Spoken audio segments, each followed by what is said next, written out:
الحمدللہ والصلاة والسلام علی رسول اللہ اما بعد فاعوذ باللہ من الشیطان الرجیم بسم اللہ الرحمن الرحیم۔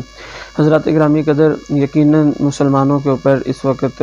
ظلم و زیادتیاں ہو رہی ہیں، خصوصی طور پر فلسطین کے اوپر بھی،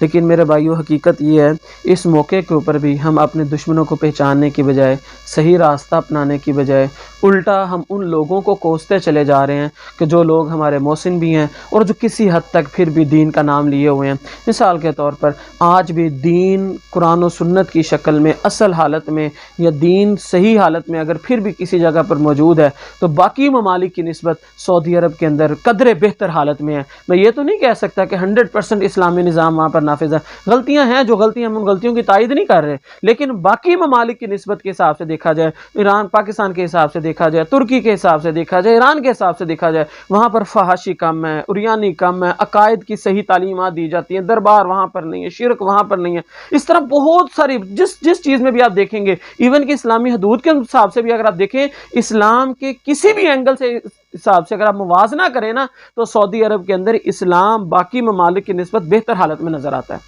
میں پھر یہ کہہ دوں جو غلط بات ہے وہ غلط ہے، میں ان کی تائید نہیں کر رہا، لیکن ہم اٹھتے ہیں جی دیکھیں جی فلسطین پہ جنگ لگی ہوئی ہے، سعودی عرب کیوں نہیں کچھ کر رہا، وہ ریال کھا رہا ہے، وہ یہ کر رہا ہے، وہ کر رہا ہے، وہ فلاں کر رہا ہے۔ اللہ کے بندو، اگر آپ تھوڑا سا بھی موازنہ کرو، دین اسلام کی سب سے زیادہ خدمت آج کے دور میں بھی اگر کوئی کر رہا ہے تو سعودی عرب کر رہا ہے۔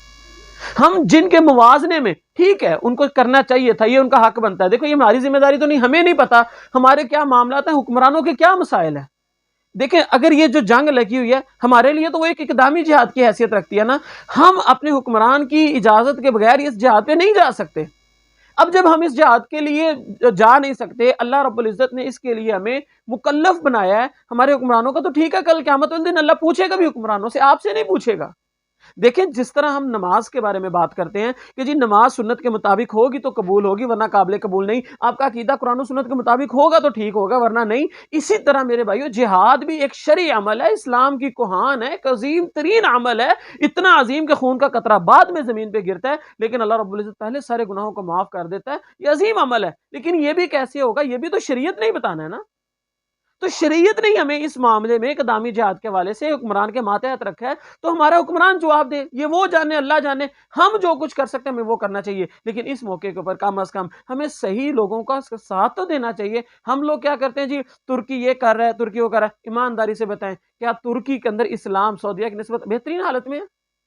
کیا وہاں پہ فحاشی اور یعنی سعودیہ سے کہیں گنا زیادہ ہے؟ آپ ہر لحاظ سے دیکھیں، آپ بات کرتے جی اسرائیل کے ساتھ، یہ بھی اسرائیل کے ساتھ سعودیہ نے جو کرنا ترکی نے کیا کہ انہوں نے تو 1948 ان کو ایک عرصہ ہو گیا ان کو تسلیم کیا ہوا ہے، ان کے ساتھ ان کا کاروبار چل رہا ہے، آپ اندازہ تو لگائیں نا، صرف زبانی دعوے ہی ہیں، اتنا عرصہ ان کی تو سرحد بھی ساتھ رکھتے، کیوں نہیں حملہ کیا؟ دیکھیں جن عرب ممالک کو بار بار ہم کوستے ہیں، ان عرب ممالک نے 3 دفعہ مل کر اسرائیل سے جنگ لڑ چکے ہیں، تینوں دفعہ انہوں نے منہ کی کھائی ہے، تینوں دفعہ ہار گئے بیچارے، 3 دفعہ وہ تو لڑ چکے ہیں،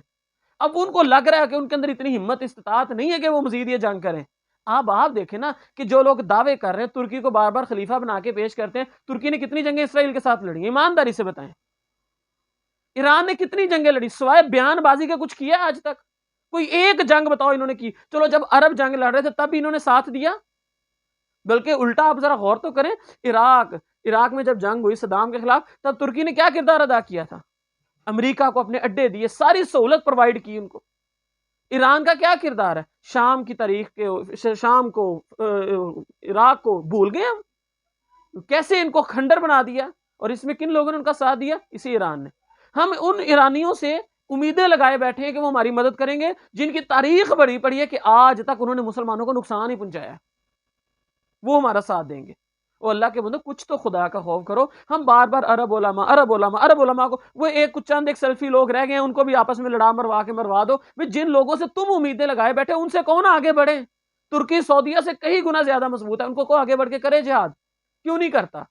ایران کیوں نہیں کرتا؟ لیکن سوشل میڈیا اٹھا کے دیکھ لو،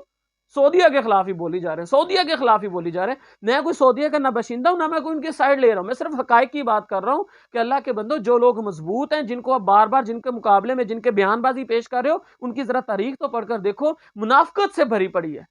لیکن ہم ان کو ہیرو بنا کے پیش کر رہے ہیں، اور جو لوگ پھر بھی دباؤ کے ذریعے کسی نہ کسی طریقے سے فلسطینیوں کے حق میں کچھ کام کرنا چاہ رہے ہیں، ان کو ہم نے ولن بنا کے پیش کیا ہوا ہے۔ اللہ تعالیٰ سے دعا ہے اللہ تعالیٰ ان فتنوں کے دور میں ہمیں حقائق کو جاننے کی، صحیح لوگوں کو پہچاننے کی، اور برے لوگوں سے کو پہچان کر ان کے فتنوں سے بچنے کی توفیق عطا فرمائے۔